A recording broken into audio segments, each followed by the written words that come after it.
大家好，我是扫地僧。韩国房价彻底崩盘，我直接就被打脸了吗？长话短说啊，之前我用我爸妈的名义在香港买了2套房子，有一套在启德的，前2个月就租给了一个韩国人，比同区以前的租金成交涨了2000港币，我还蛮开心的。结果我跟那个韩国人聊天，他第一句话就问我 Are you okay？ 我突然就懵了，他说你现在买房不是找死吗？原来他们韩国的房价崩了，所以基于他的认知，你们什么香港、台湾、马来西亚乃至全球的房价都一定会跟着崩盘的。这件事情呢，我当时还不知道，因为我自己最近会关注日本的房子、台湾的房子、越南的房子，甚至中国大陆深圳的房子。我几个月前呢也买了一套，但我从来不会去留意韩国的房子，为什么呢？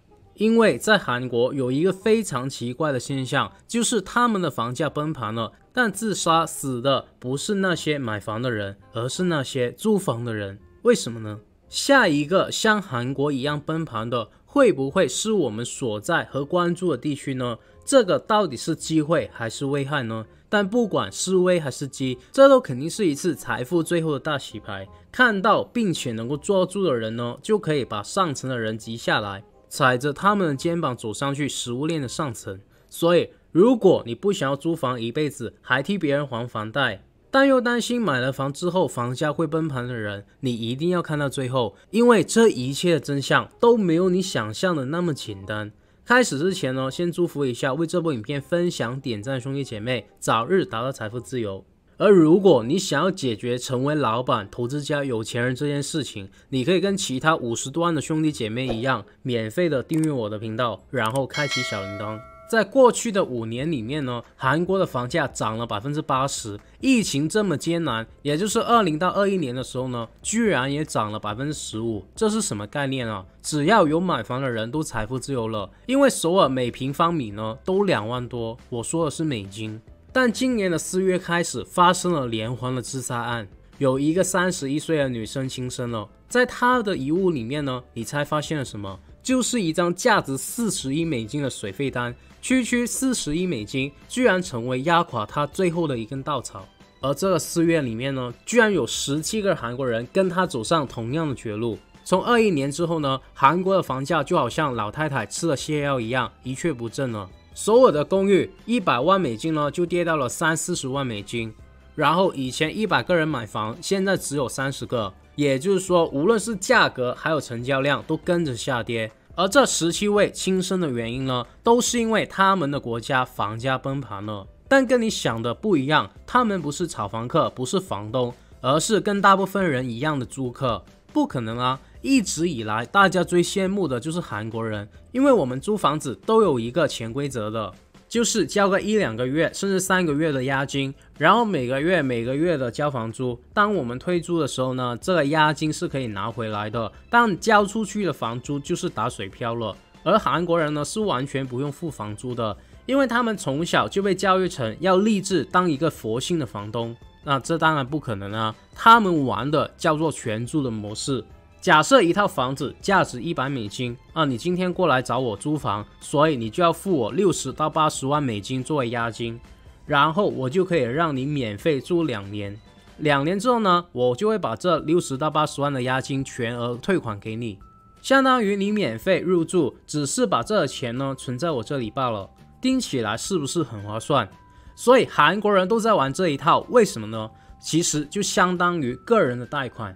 以前韩国很多的房东都是做生意的，做生意要用的就是别人存进银行的钱，但是商务贷款又复杂，利息呢又很高，所以我们就不为银行借了，直接找到了普通的老百姓，跟他们说，要不你借我一点钱啊，我给你的好处就是你可以免费租我的房子2年，这样你也省下2年的房租，对吧？你放银行又没有什么利息，倒不如借给我吧。换作是你借还是不借？所以这个玩法呢，就一直被流传下来。那房东到底在赚什么钱呢？还有，如果我都能够拿到80万美金出来做抵押了，那我直接跟银行借钱把房子买了，不就是更好吗？先说一下房客，他们当然没有80万拿出来做抵押啊，这个钱他们也是找银行借的，只不过银行的利息呢，可能是每个月200块美金。但正常的月租呢就是800块美金，这里面他们每个月省下了600美金，2年呢就是14400美金。这钱可以去几次的旅行，或者是买个便宜一点的车了。最重要的是，房贷对他们来说是一份很大的负担，因为最少也要还个10年、20年、30年嘛。但是这种全租的模式呢，跟银行贷款也就是2年，利息呢也很低，便宜过他们每个月交房租。而有的人他们自己存了80万，但他们也不敢贷款去买房，同时呢他们又需要租房子来住，这时候他们就会想，房租交了就没有了，但押金不会消失啊。如果一直拿这80万当抵押的话，那么就可以一直免费住那个房子，到自己老了要退休了，这个押金还可以原封不动的拿回来，慢慢的花。还有就是当需要换工作，小孩要换学校的时候呢，又要重新去卖房再买房，这里又要交一笔税了。所以对于这种房子自用或者是想要省钱的租客，他们都会选择全租的模式。而对于房东呢，这套全租的模式更可以让他们直接财富自由。比如说你母亲有500万，她拿300万跟银行做抵押，买了一套1000万的房子，然后就让租客交800万的押金。这个时候呢，他是不是有租客的800万加上他剩下的200万，也就是1000万的现金啊？同时他也得到了一套1000万的房子，这个时候他是不是可以继续拿这1000万的现金跟银行做抵押，可以多买3套1000万的房子呢？每套抵押300万，1000套就可以买3套啊，最后还剩下100万呢。然后再把这3套房子用全租的模式租出去，再收回来2400万，然后再去买房子，1套变4套，4套变8套，最终有一天呢，是不是能把整个韩国都买下来呢？所以啊，有一个40岁的韩国人，毫不夸张的讲，就买了1139套房子，最多呢有人买了2000多套。这代表了什么？买了房的人他们不会卖房的，因为他们都把房子租出去来换取押金，然后再去买房。代表了没有人卖房，但同时很多人买房，那房价会怎么样？大涨啊！你想一下，你拥有1000多套房子，那么房子的定价权是不是在你的手上？你还会不会很便宜的去卖？也因为这样，为什么我一开始会说，只要有买房的韩国人都财富自由了？从20年开始呢，韩国的房价一路狂飙。疫情的时候呢，他们的利率直接降到 0.5%， 等于你跟我借100块，还我5毛利息就好了，就是白送钱给你花嘛。所以在韩国没有什么炒房客，因为大部分的人都是炒房客，他们杀红了眼，但凡手上有一点存款的，都一定会加入炒房，大量的现金涌入市场。房价越炒越高，很多人手上随便都有10几套房产的。为什么这么疯狂呢？因为他们的64个财阀已经占据了全国 84% 的财富，而他们只提供了 11.4% 的就业机会。这个阶层的分化是非常严重的，他们的普通人想要往上流呢，也基本不可能。难得有一个工具可以让他们跨越阶层，那谁不会往死里面去干呢？也因为这样，那些没买房的人就会被财富大洗牌洗下去，而且越来越难买到房。于是呢，越来越多的民怨，所以他们的前任总统一上台呢，就去打房，不断的出政策，比如说超过100多万美金的房子不能贷款之类的。结果呢，房价涨得更厉害，大家都不买100多万美金以上的房子了，就买普通的房子，所以本来留给普通人买的普通房子呢，就变得不普通了。那大家都买不起，就有更多的人去租房了。最夸张的情况是，4万多的人抢着租一套房子，4年里面有25次的打房，把首尔单套房子的均价从6亿韩元飙升到12亿韩元，成功翻倍。听到这里了，房价上涨影响到的是谁啊？房东吗？押金变多了，现金流就越多，然后房价不断的暴涨，他们就赚的越多。而对于银行呢，房东跟我们买房，我借钱给他；租客跟我们借押金，我又借钱给他。当房价上涨，无论是房东还是租客，我都可以借更多的钱出去。那么银行是做什么生意的？他赚的就是你存1000万进去，他给你1万的利息，然后他把你这1000万借出去，却可以赚回来8个亿的利息。原因呢，之前的影片有详细的说了，也非常的重要，你自己去重温吧。简单来说，银行就是赚利息差的钱，你们借的钱越多，他就赚的越多，所以影响到的是那些租房的人啊。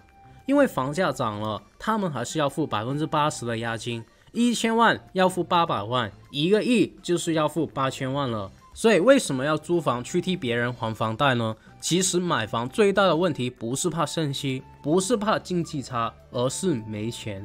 很多人都想要独立有自己的家庭，但他们搬出去住，每个月的薪水就会有一半要拿去租房子了，扣除掉自己的生活费、车费，剩下能存下来的钱呢，1年去一次旅行就没有了。而这生活费还会因为通胀而不断的增加，但自己加薪的幅度呢却不会跟得上。以为少吃2顿，牺牲玩乐的费用，把钱投去股票、ETF、保险等等，就可以为未来做准备了。结果发现股市跌了差不多一半。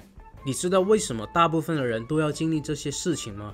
就是因为他们没有自己的事业，他们有工作就是替别人赚钱，但是他们从来没有替过自己赚钱。如果这个人是你的话，你必须要学会如何在 YouTube 上赚钱。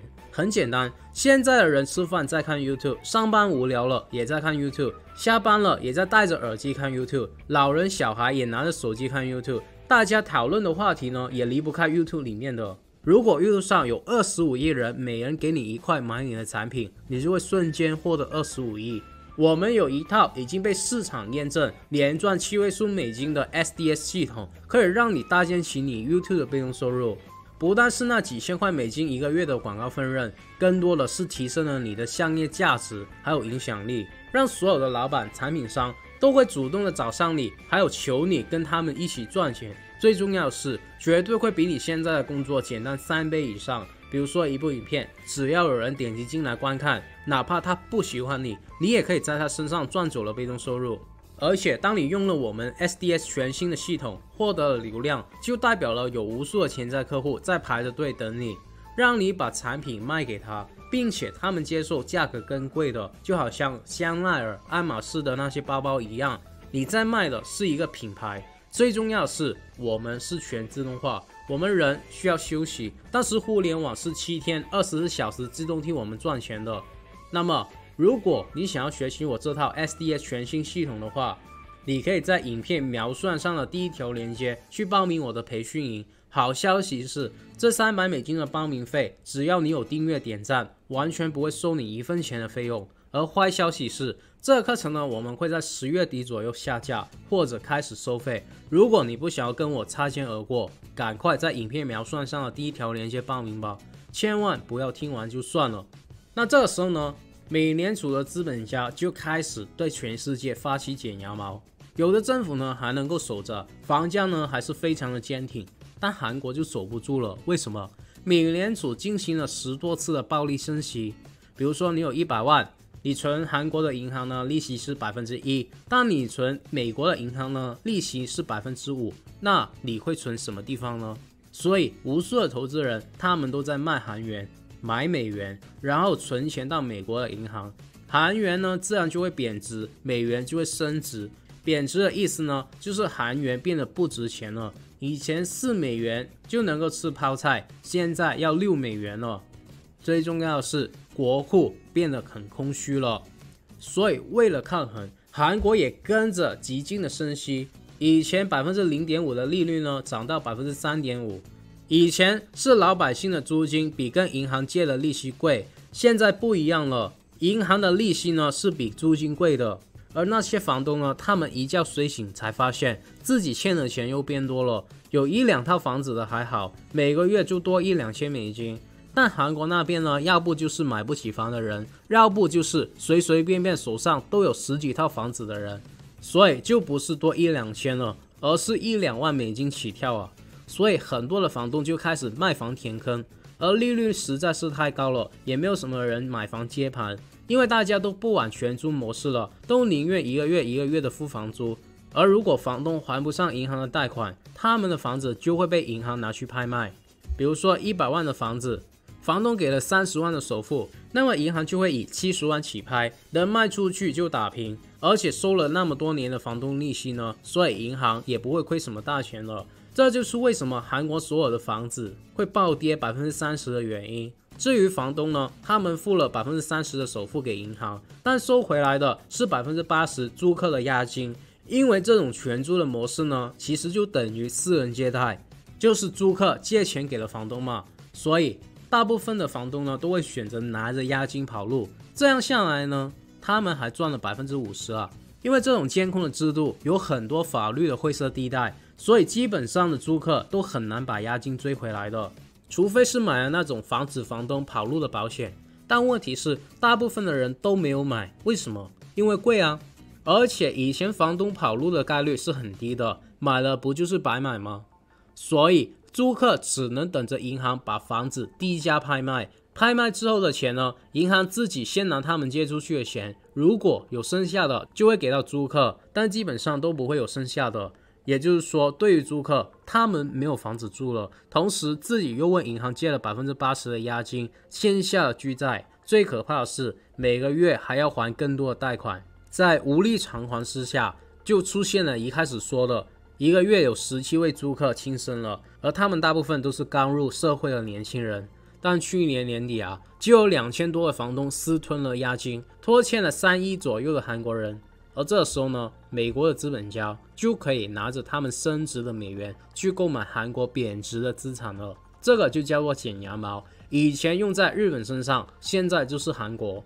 而最可怕的是，一些人以崩盘、雪崩来形容这波韩国的房价下挫，但5月以来，他们的房价又开始上升了，因为他们的政府减少了很多买房税，而且很多的银行还有经济学家都认为啊，韩国可能几个月之后就开始降息了，也代表着这一套的全租模式又重新要开始了。所以很多时候呢，有的人就会指望统治阶级去保护我们，但结果却是打房越打越贵，一个剪羊毛，全部房价崩盘，吃苦的就是最底层的人。在这个高房价的时代呢，租房是年轻人不得已的选择。房价下跌了之后，他们又成为了被收割的工具。当社会多数的财富集中在少数人的手里，我们也不能够摆脱这个游戏规则的时候，让自己成为富人是唯一的选择。如果你看完了我们的培训营，已经非常确认自己一定要在玉路上赚到钱买房的话，那么我和我的团队愿意去帮助你，让你有机会提升3倍以上的收入。我们会跟你做一个非常详细的咨询和分析，这个价值$1000的咨询呢，每周只会开放25个。但这咨询目前我们是不会收取粉丝任何的费用的，只是说我们专业的人手非常的稀缺，所以我希望有决心有想法，最重要的是谦虚的人才过来找我们，很快又会满的。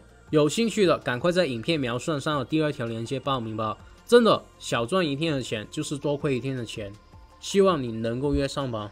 那么韩国已经崩盘了，下一个会是香港、台湾或者是亚洲其他的地方吗？很多人都会觉得崩盘的前提就是升息，因为还款的压力增加了。而我要告诉你，真相不是升息，而是买房的人无脑的加杠杆。我告诉你，请问你手上有几套房？1套、2套，甚至可能1套都没有。而人家韩国买房的人呢，起码是10套以上的。08年为什么会出现次贷危机呢？当时最夸张的情况是，连乞丐都有10几套的房子，只要你想要买，他就会借钱给你。那还不上怎么办？不会还不上的，因为大家都只买不卖的话，房价只会涨上去。结果只要美联储开始升息剪羊毛了，那些还不上贷款的，自然就要大量的卖房啊，大量的卖房，房价就会崩盘嘛。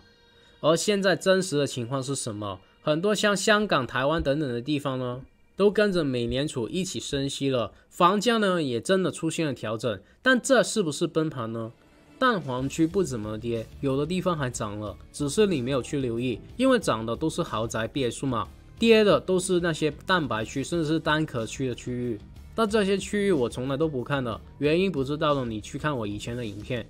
但是怎么跌也没有比股票、比特币那些市场跌得多吧？为什么？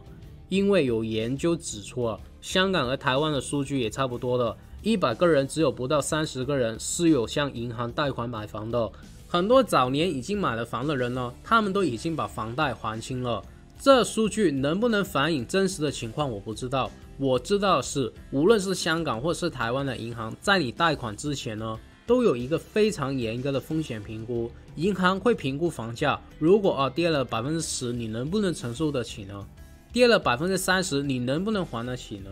如果评估你的收入是还不起的，那他们是绝对不会借钱给你的，是非常非常严格的。所以一般人也就是最多买1-2套，而且还限额。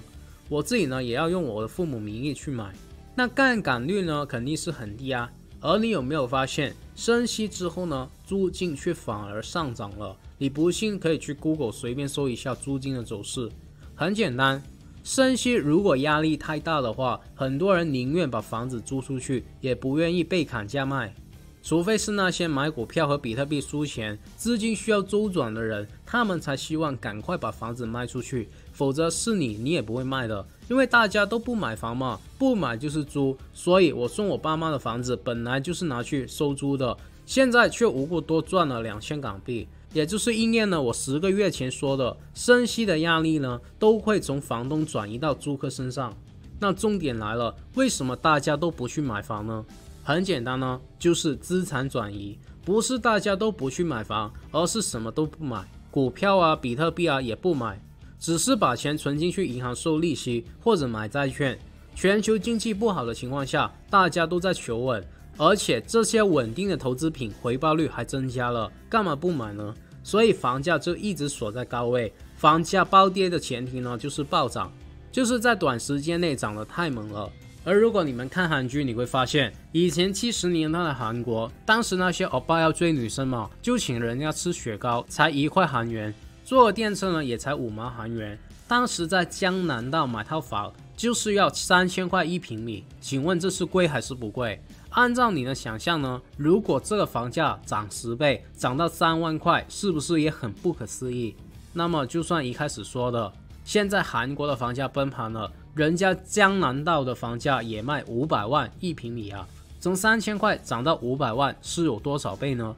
我们去看历史，过去崩盘过的地方，比如说香港、北京、东京、迈阿密，他们现在的房价都是以前的多少倍啊？我自己呢不是炒房客，其实房价涨与不涨跟我是无关的，因为我买了就不会卖。我一直教大家买房，目的呢就是出租赚现金流，获得被动收入。而大部分的人买房关注的却是房价会涨还是会跌，因为他们最讨厌炒房客，而他们却想要成为炒房客，害怕买了之后会跌，赚不到钱甚至亏钱。这样的话，炒股不是更好吗？至少不用交税，而且可以更快的离场。我自己呢会投资房地产，而股票永远都是投机的。如果大家想学的话，留言告诉我，我看看大家的反应才决定要不要讲啊。因为最近股票确实适合赚钱的。好了，有什么问题可以给我留言，只要你们在我今天说的内容里面找到1-2句话是有用的，能够帮助自己的人生过好一些，我就心满意足了。那么接下来每周四8点30分，我都会继续分享关于成为富人、企业家、投资家、达到财富自由的免费信息。如果你不想要错过，我还是呼吁你订阅我的频道，然后打开小铃铛，然后无私的把影片分享出去。我真心的祝福为这部影片点赞兄弟姐妹们早日达到财富自由。好了，我们下个礼拜不见不散，拜。